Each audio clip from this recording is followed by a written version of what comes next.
A song that says, I'm a survivor, survivor, I am a soldier. So, can you explain to Kenyans how you survive? You are total out of order. You are total out of order. Chair, but the question is clear. Yes. We just want to know. We'll pick the question. Thank you. Definitely. We'll pick the question. The singing is what is out of order. Simon, can you answer the questions? It is fate. One person will always survive. Noah survived the floods to tell the story. Thank you, Chair. Waislamu hawana hustlers. Amisi? Yeah, thank you, Chair. Chair, I worked closely with the minister when I was serving the Committee of Labor, especially dealing with the problems of Kenyans. Our girls died in the Arabian Peninsula, but the problem still persists to date. But Chair, the Speaker, you've clearly referred to the nominee as designated survivor, which I agree. In the movie of the designated survivor, there is this gentleman called Thomas Kirkman. His real name is Kefa Sutherland. When an explosion occurred, all the government officials died except one person. The question is, what is this tragedy that befell your administration? And why you? How did you survive? Where did you hide? What is this dungeon that you hid in? That you are the only one who survived? Will be preceded by a policy statement, operational guidelines, and eventually house it under PFM Act or a standalone fund or housed in another fund.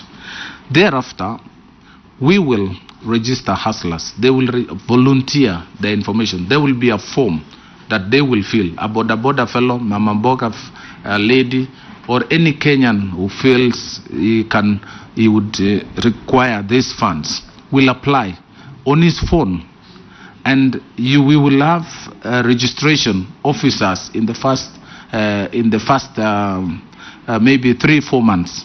We will facilitate the registration of hustlers. Thereafter, we will group them. Those who want to group themselves, we will assist them to group themselves, and we will train them, and thereafter now enable them, identify how to apply for this money. You can apply for this money without any reference to anybody, as long as you meet the criteria of application. So using your phone, having submitted your biodata, having submitted your request, you will be able to now apply for this money. The same way we do, for example, with other fintech borrowing. We can do the same, we will do the same, but now with a single-digit interest, not the 3,650% per year. We will then come back with the enabling environment. That is, we need to look for markets. We need to identify industries, the off-takers of this produce, the off-takers of these businesses.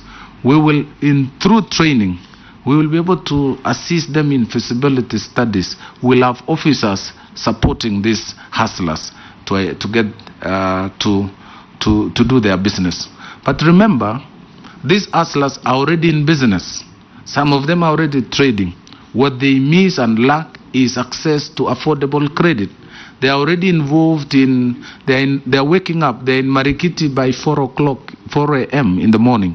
So what they need is a jump start to be boosted, to be facilitated with affordable credit. They have been toiling and working hard, but they only work for financial institutions.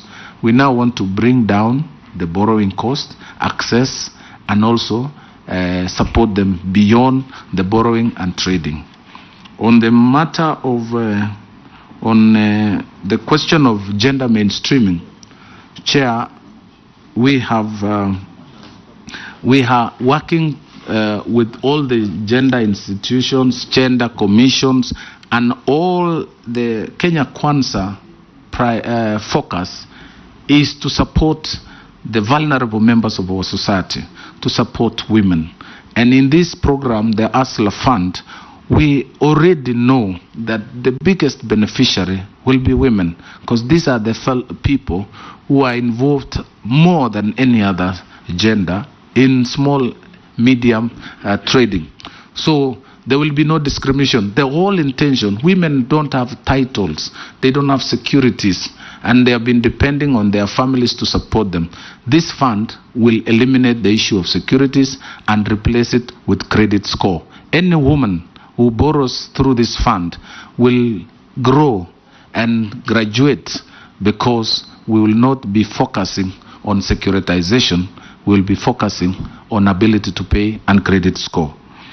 On the access to procurement, we will be the ministry in charge in mainstreaming procurement from government, from micro and small enterprises. We'll be able to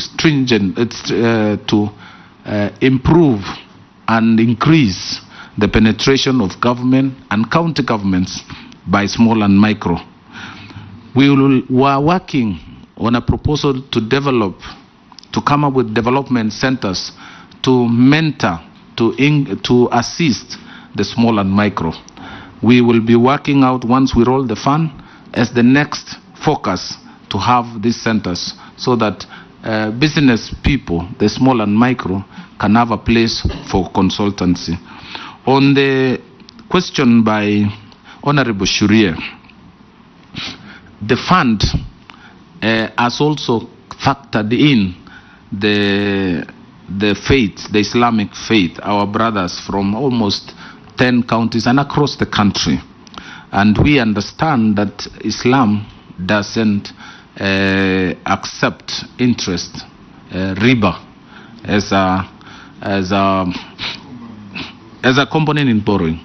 We are going to come up with products that are acceptable to the Islamic faith. And this will, because our desire is to cover the entire country. Notwithstanding religion, notwithstanding the gender, notwithstanding the geographical corners, and even political. Those who voted Kenya Kwanza and those who did not are all Kenyans. This is a fund for the Republic of Kenya. Chair, finally,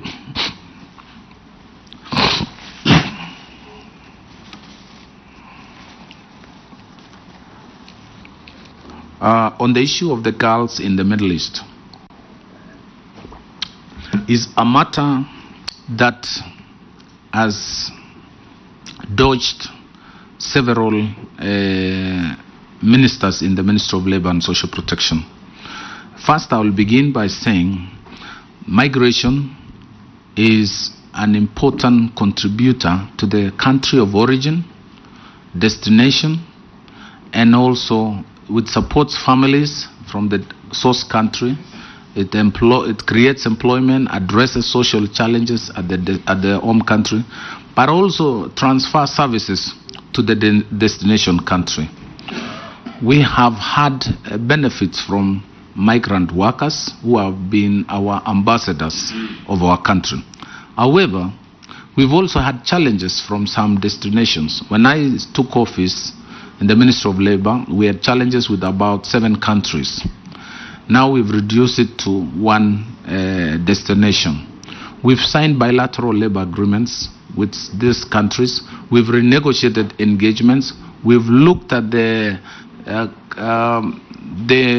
issue of welfare, protection of these workers, withdrawal of travel documents. The kafala system has been waived by several of these countries.